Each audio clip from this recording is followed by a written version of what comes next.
Hi, welcome to our daily encounter. Today we're in a totally different setting.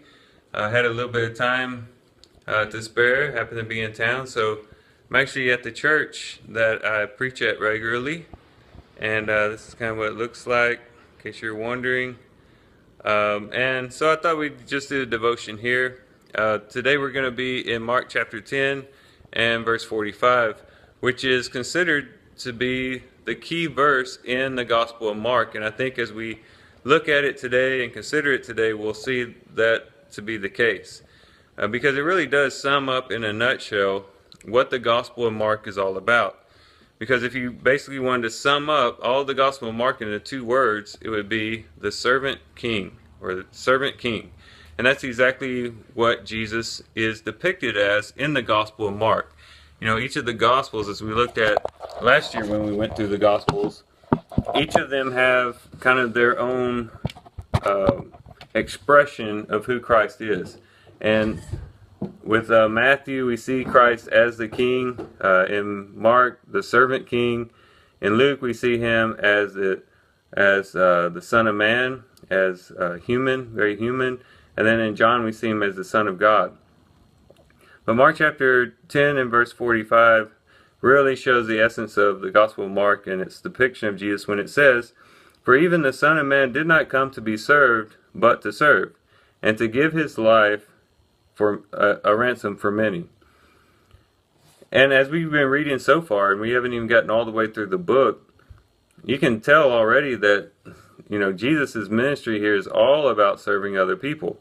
We've seen him serve people time and time and time again, and people who were really at the end of themselves. The disciples, when they were in the boat and the storm came and they thought for sure that they were all going to die, Jesus rescued them. You think about the demonic that they came across, who had legion inside of him. There were just so many demons inside of him. And people couldn't control him. He would break out of the chains, and he was kind of wandering around the tombs. And to see him go from that to clothed in his right mind towards the end of the story shows that Jesus came to serve. This was a person who was hopeless, had no hope, but Jesus rescued him. We could also look at Jairus with the death of his daughter, the woman with the flow of blood. The list goes on, and Jesus is constantly serving, serving, and serving. And if you think about it, if anyone had the right to refuse to serve and to demand service from others, it would have been Jesus, right? Because if you think about it, this is God himself in the flesh. And he could have sat, made himself a throne there in Jerusalem and demanded everybody bow down before him, serve him, do his wishes and everything like that. But he didn't. He came and he served. He played the servant role. And so what he's doing there is showing us what the kingdom life is all about. He, as the king of this kingdom, is showing us what the kingdom life is all about. You see, James and John hadn't quite figured that out yet. They requested of the Lord that each of them would sit by his side when he came in his glory, one on his right and one on his left. And Jesus is correcting them here because it's so etched in their minds, and perhaps even etched in our minds, that a kingdom is all about dominance. It's all about being assertive. It's all about demanding other people come and serve you and things like that. But Jesus is saying, no, that's not what my kingdom is all about, and that's not what I'm all about. And you need to follow my example in that I didn't come to be served, but to serve. And so if God in the flesh, the Son of God, the King of Kings and the Lord of Lords, can come upon this earth of us humble humans and come in the role of a servant, certainly we ought to be able to do the same. And so this is our lesson from this, is that we need to become the type of people who desire to serve others. In our society, we're very used to people serving us. If you want your oil changed in your car, guess what? There's plenty of people in town that will change your oil for you for a fee. If you want, your plumbing done, or you need your car fixed, or you need some fast food and you need quick service. Just about anything you can think about that is done, that you have to do here in this world, or at least in our nation, there's someone who's willing to do that service for you. And so we can get into this mindset of being used to people serving us. And that can bleed over into even our church life. When we come together to meet with other Christians, we might have the attitude of, okay, here I am, now serve me. In other words, make sure that my needs are met.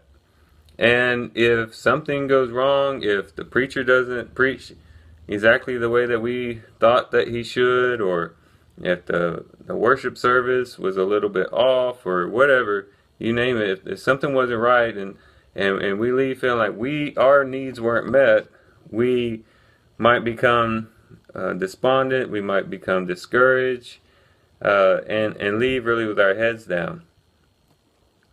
But think about how things would change if our attitude changed and we went to church to see how we can serve others, how we can brighten someone else's day, how we can uplift our brothers and sisters in Christ, how we can share an encouraging word with them. Maybe it's through just a smile, maybe it's through a compliment that we give them, maybe it's through finding out what their needs are and making a plan on how we can fulfill their needs. Maybe it's for praying with them. There's a long list of things that we can do, but it's all in the heart of wanting to serve. And I don't want to just limit this to, when we meet as a church, in a church service.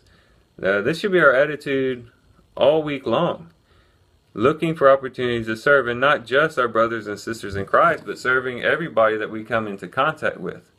That can be our co-workers, it can be our family members, it can be our wives, it can be our husbands, it can be whoever. Always having just this attitude of, what can I do to help this person out? What can I do to brighten this person's day? What can I do to help them along in this life? What words can I speak? Just always having this posture of service, this attitude of service towards others. And so that's our encouragement today. Let's refocus, recalibrate our minds to begin to think in the way of service. And maybe you have opportunities to serve today, maybe you don't. Maybe because of some extenuating circumstances you're not able to serve others. You can at least start by cultivating an attitude of service today. By going to the Lord with a humble heart, praying to Him, saying, Lord, help me to be a servant, just like your Son. Open up my eyes to opportunities of service where I can help my fellow man.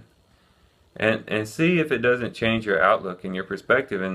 And it can really change our attitudes from maybe that of negativity to optimism, to where we're no longer focused upon what we're not getting, but we're now focused upon what we can do positively to influence and impact other people's lives.